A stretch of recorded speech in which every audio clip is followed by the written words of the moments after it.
L'oncle de Bob Lee crache ses vérités même quand son père est mort, il n'est pas venu pour plus de détails après le générique. Avant de commencer, n'oubliez pas de vous abonner et d'activer la cloche de notification car cela va vous permettre de ne plus manquer à nos prochaines vidéos. C'est parti!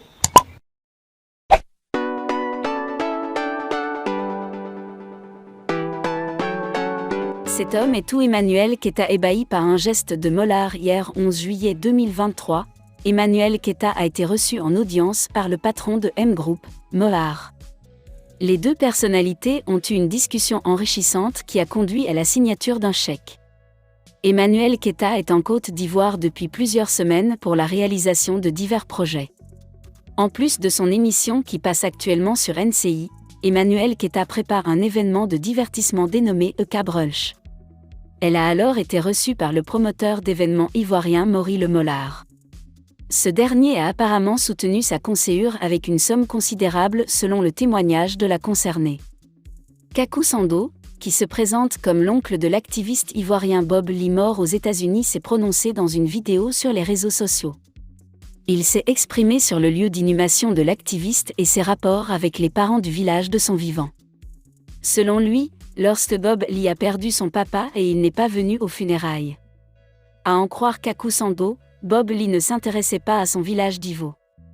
D'ailleurs, lorsque son père est mort, il n'est pas venu l'accompagner à sa dernière demeure. Le papa de Bob Lee s'appelle Mra. Bob Lee est parti il y a longtemps. Tout petit, il me fatiguait ici et je calmais le jeu, a-t-il rappelé. Et d'ajouter, même à la mort de son papa, il n'est pas venu. Nous avons appris sa mort par les médias, sur les réseaux sociaux. Mais son oncle est venu ici parce que sa sœur l'avait appelé de Dabou pour leur dire que leur neveu était mort. Donc il fallait qu'il trouve les parents pour voir dans quelles conditions on va rapatrier son corps à Divo parce que son souhait serait qu'il soit enterré ici. Je revenais d'une balade et j'ai trouvé l'oncle et on en a parlé.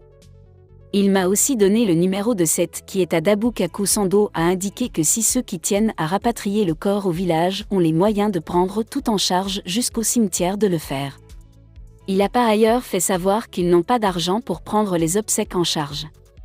Je lui ai dit de dire à ceux qui veulent emmener son corps de le conduire jusqu'au cimetière, il faut qu'il l'enterre parce que nous n'avons rien, on ne peut rien faire.